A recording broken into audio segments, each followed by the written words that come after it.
Halo teman-teman, apa kabar? Moga-moga sehat-sehat terus ya. Udah lama banget nih Pongo nggak bikin video. Jadi kali ini udah lama banget juga ya Pongo nggak keluarin produk baru ya. Jadi ini akhirnya ngeluarin produk baru. Pongo bikin cerita sedikit ya di video ini. Ini adalah produknya adalah Kong Speed Checker versi 1 gitu. Jadi kalau misalkan teman-teman lihat ini tampilannya ya, tampilan final untuk retailnya ya. Jadi di sini ada informasi tentang versinya, versi 1.0.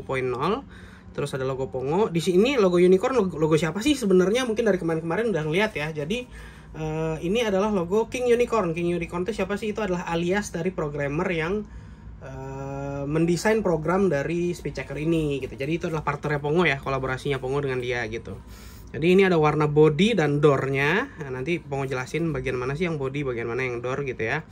Ini materialnya, terus ini badge sama lot ini sebenarnya informasi yang Pongo pakai buat nge-track ya. Kalau misalkan ada produk yang bermasalah, Pongo bisa terbantulah dengan adanya informasi ini. Dan ini ada stempel QC. Lalu di sini ada warna lagi ya. Kenapa redundan sih? Ada purple, ada PRP lagi di sini gitu. Jadi PRP ini adalah kalau misalkan kenapa Pongo taruh di sini? Karena ini kalau produknya ditumpuk beberapa, jadi logonya tetap kelihatan ya warnanya apa gitu. Jadi nggak perlu dicek satu-satu atau dikeluarin terus dicek satu-satu gitu. Dari sampingnya udah kelihatan warnanya apa. Oke, kontennya ada apa aja sih? Ada satu speed checker, satu lanyard, satu charge cable, dan satu Pongo sticker seperti biasa. Nah, ayo kita buka. Ketahuan banget ya, ini udah tag berapa kali gitu. Jadi ini udah Pongo kletek, pasang lagi, kletek, pasang lagi. Kebanyakan gara-gara belibet guys. Pongo nggak jago banget ngomongnya. Nah ini tampilannya. Jadi ada satu lanyard, satu stiker, satu charge cable. Ini bukan permen ya teman-teman.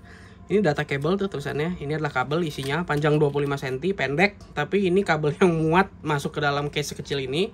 Lalu ini adalah speed checkernya gitu ya teman-teman. Nah lalu satu lagi itu ada nih, ini ada authenticity card. Jadi Pongo taruh buat buat info ya. Misalkan teman-teman ngebuka label ini dan akhirnya udah dibuang ya, labelnya masih ada ini yang Pongo bisa tanyakan kalau misalkan ada yang bermasalah ya. Jadi teman-teman tolong ini disimpan. Kalau misalkan speed checker bermasalah, pasti Pongo bakal tanya, Om tolong fotoin dong ininya apa namanya, kartu yang ada di dalam speed checkernya gitu. Jadi di sini ada warnanya, ada badge-nya, sama ada lot-nya. Lot ini adalah info yang penting buat Pongo tahu apa namanya apabila ada terjadi masalah ya di dalam speed checker ini gitu. Di bawah ada ini ada tutorial ya. Jadi QR code untuk link tutorial menuju produk-produk Pongo, nggak cuma speed checker ini aja. Cuma salah satunya ada di situ. Jadi tutorial dan manual bakal ada di sini semua. Oke. Nah ini kita pinggirin dulu. Kita ngelihat dulu dari luar ya komponennya. Jadi speed checker ini ada beberapa bagian ya. Jadi yang pertama ini ada body. Ini ada body, ini ada charge port, dan ini untuk lampu indikatornya. Dan ini adalah tombol side button ya untuk wake up. Terus ini ada switch geser. Terus ini adalah apa ya istilahnya, D-ring. D-ring ini buat naruh cantolan lanyard ya di sini ya. Jadi di sini sudah ada lanyardnya, sudah ada talinya. Jadi buat ngiketin talinya itu ke sini gitu. Jadi ini bisa digantung, dipakai di leher ya. Nah, ini adalah roller yang dipakai untuk nge-speed check, dan ini adalah layarnya. Oke. Nah, tadi di depan ada tulisan apa ya? Body sama door ya. Body itu adalah ini, body. Ini adalah door. Sebenarnya ada satu part lagi, ini namanya back door, ada yang belakang gitu. Jadi itu strukturnya ya, struktur dari alat ini. Lanjut penggunaan. Jadi yang pertama kali harus dilakukan adalah teman-teman switch on dulu ya. Switch on dan cek dulu baterainya. Apabila baterainya sudah low, monggo dicas dulu. Di sini ada kabel. Nah, untuk pengecasan, kabel yang digunakan adalah kabel Type A to Type C, bukan Type C to Type C ya. Jadi kabel yang paling banyak, paling umum di pasaran sekarang adalah Type C to Type C. Berikut juga kepala chargernya itu Type C. Biasanya kepala chargernya sudah Type C gitu. Nah, charger yang dibutuhin adalah charger yang Type A to Type C. Jadi yang kepala gede ke Type C yang kecil gitu. Jadi bentar ya, Pongo ambil coba contohnya ya. Nah ini bisa dipakai nih. Ini charger Baseus kalau nggak salah. Type A to Type C.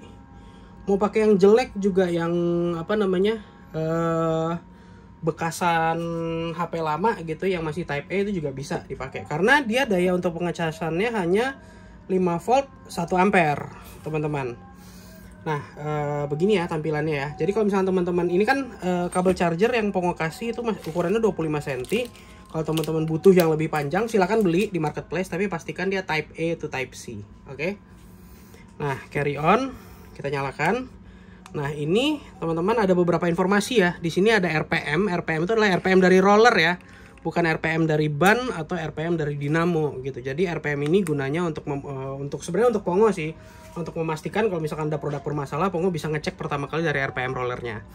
Lalu informasi yang teman-teman bisa gunakan itu ada top, average, dan distance. Top itu adalah top speed dalam kilometer per jam. Average itu adalah average speed dalam kilometer per jam juga. Lalu ada distance. Distance itu adalah jarak yang sudah ditempuh saat speed checking. Itu dalam meter. Nah, yang di bawah ini adalah real time speed. Real time speed itu dalam kilometer per jam juga. Oke, mungkin langsung coba aja ya.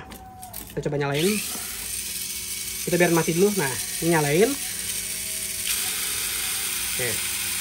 Ini kita speed check ya. Jadi top speednya ada di 30,73, average-nya di 30,42. Distance yang udah ditempuh tuh 100-an ya. Nah jadi ini informasi dari dinamo teman-teman. Informasi dari mobil teman-teman ya, yang sudah ditranslasi dengan ban dan rasio gear segala macam gitu. Nah di samping speed checking ada lagi nggak sih fungsi lainnya? Pongo belum touch ya tentang ini ya. Jadi di bawah ada baterai indikator. Baterai indikator ini nanti kalau misalkan baterainya udah sisa 20% apa 15% gitu kalau nggak salah, dia bakal ada blinking ya, tulisan low di sampingnya. Kalau misalnya sudah low itu waktunya teman-teman buat ngecas. Kalau dibiarkan nggak apa-apa, tapi pasti bakal mati gitu.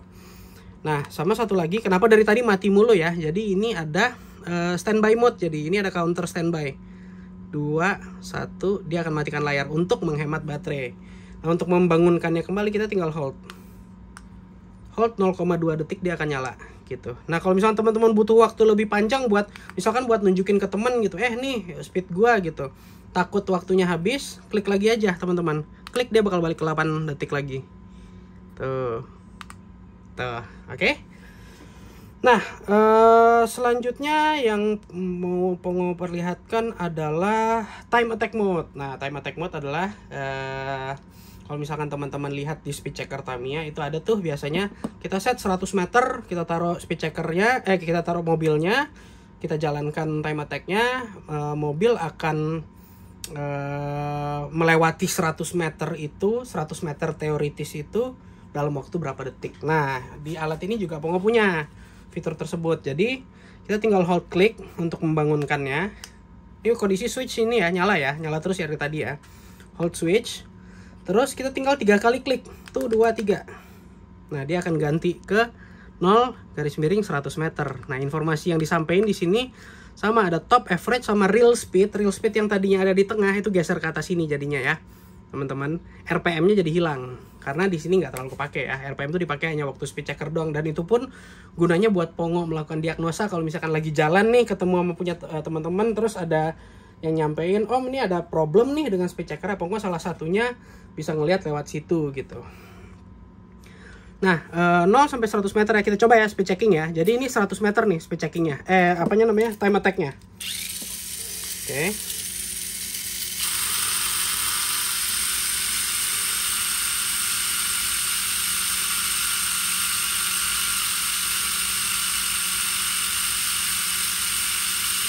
Nah, berarti di sini bisa teman-teman lihat top speednya dari mobil ini adalah selama tadi time attack adalah 29,63 km per jam, average-nya 29,42 km per jam, jarak yang ditempuh tadi selesai 100 meter, dan waktu yang dihabiskan untuk menyelesaikan 100 meter itu adalah 11,5 detik. Nah ini jadi gunanya time attack mode ya. Jadi teman-teman bisa ngelihat nih performa untuk 100 meter, 200 meter, atau even 150 meter, 125 meter. Teman-teman bisa set by the way. Nah, cara ngesetnya gimana sih? Jadi kita balik lagi ke yang tadi. Ini kan di saat standby, di saat kita nyalakan kembali, dia akan kembali ke screen awal. Ini teman-teman tinggal hold hold dia akan kembali ke ke mode time attack. Lalu teman-teman tinggal hold klik lagi, hold klik. Nah ini ada 100 meter bisa di set. Cara ngesetnya gimana sih? Jadi diputar nih, tuh. Mau diputar ke depan, ke belakang sama ya, angkanya akan selalu naik. Oke, nah misalkan kita mau ngeset jadi 200. Oh, gue mau speed check, mau time attack 250 meter deh. Nah, 250. Nah, udah selesai, kita hold aja. Nah, maka angka yang 100 meter tadi ganti jadi 250 meter. Nah, gitu. Maksimal bisa berapa sih? Setahu Pongo bisa 999. 89. Oke. 14. Nah, bisa 999 meter, 1 kilo lah, 1 kilo kurang 1 meter gitu. Jadi ini untuk time attack mode. Nah, terus oh ya, gimana jadi kalau misalnya keset ke 0 meter, apakah akan error? Nggak. Ini udah Pongo temuin waktu bug fixing ya. Jadi kita coba gantikan 0.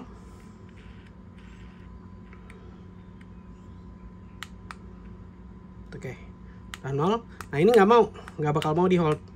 Kita harus naikin minimal, jadi ya taruhlah 200, ada angka lah gitu. Yang penting ada angka, dia baru bakal bisa kembali ke mode time attack. Jadi tadi mode adjust ya, sekarang mode time attacknya. Nah, untuk balik dari mode time attack ke speed check, caranya gimana sih? 3 kali klik lagi aja, di mana aja, 1, 2, 3. Dia akan kembali ke time attack.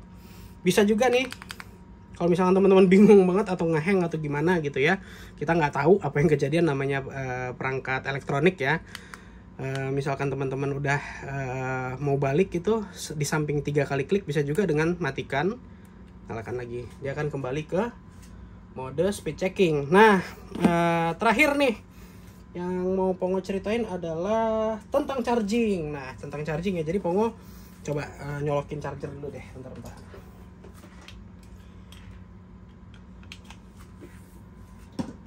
Oke, jadi kalau misalkan charging, di saat dicolok itu akan ada warna indikator warna merah. Ini tandanya lagi pengecasan. Kalau sudah penuh, indikatornya akan berubah menjadi warna biru. Nah, untuk untuk pengecasan butuh waktu berapa lama sih? Dari 0 sampai 100 itu waktu yang dibutuhkan adalah 30 sampai 40 menit. Itu dari beta testing beberapa teman-teman ya. Jadi Pongo buat nyari tahu itu gitu. Jadi 30 sampai 40 menit lah lebih kurang gitu. Sometimes bisa lebih tinggi, sometimes karena baterainya nggak terlalu kosong bisa juga lebih cepat. Nah, kalau dari kosong untuk ngecas untuk ngecas supaya bisa sekedar main berapa lama sih gitu. Itu cuma butuh waktu 15 menit. 10 sampai 15 menit itu udah keisi daya yang cukup untuk bermain selama 4 sampai 6 jam. Jadi 4 sampai 6 jam dalam kondisi switch on ya. Itu catatan dalam kondisi switch on. Kalau kondisi switch off itu berminggu-minggu tahannya. Tenang aja. Jadi baterainya kan nggak ada yang nguras. Jadi switch off ini adalah gunanya buat pemutus total sirkuit yang ada di speed checker ini gitu. Kalau kita switch on, kalau lagi race kan mungkin males ya karena tombolnya kecil gitu ya. Switch on, switch off, switch on, switch off gitu ya, bolak-balik gitu. Nah, Pongo sudah sediakan metode standby, jadi biarkan dia mati aja layarnya. Ini udah diamin aja selama race sih aman, nggak usah diapa-apain. Ntar pas mau dipakai tinggal hold aja, dia bakal nyala lagi. Begitu teman-teman. Jadi ada 2 jenis lifetime battery ya. Jadi ada lifetime yang dalam kondisi switch gesernya di off, itu bisa sampai berminggu-minggu. Ada juga lifetime yang dipakai di saat race. Jadi kondisinya on terus, tapi teman-teman untuk menyalakannya tinggal standby aja kayak gini. Itu tahan 10 sampai 12 jam dalam kondisi baterai tercas 100% ya. Jadi 10 sampai 12 jam Pongo rasa cukup lah. Nah, satu lagi, oh ya lupa Pongo sampein, alat ini bisa dipakai sambil ngecas. Jadi nggak usah takut, colok aja kalau misalnya baterai udah low nih, colok aja, speed checkernya tetap masih bisa dipakai dan tidak ada perubahan. Gitu deh teman-teman. Nah, terakhir itu jadi Pongo ada berapa sih produk yang di launch di batch pertama? Ada 75 piece total. 75 piece terbagi ke 7 reseller, 7 toko ya. Jadi yang pertama Pongo, terus yang kedua Li14, yang ketiga itu DZ, yang keempat itu Tri Thunder. Yang kelima itu ada Boys Tamiya, itu Surabaya. Yang keenam itu Pitbox Tamiya. Yang ketujuh Tamiya Official. Tamiya Official itu yang di Tokopedia, yang banyak SFM-nya itu loh. Nah, Tamiya Official, dia Instagramnya namanya Tamiya Turbo. Nah, teman-teman bisa langsung beli di situ kalau misalkan teman-teman tertarik sama produk ini. Dan kalau misalkan nanti kedepannya ada masalah-masalah, silahkan feel free buat ngontak Pongo via DM ya. Jadi DM di Instagram @pongotamiya. Nah, sekian dulu teman-teman, makasih banyak udah meluangkan waktu buat nonton tutorial dari alat ini. Semoga alat ini bisa ngebantu workflow teman-teman di saat sedang race. Terima kasih, bye bye.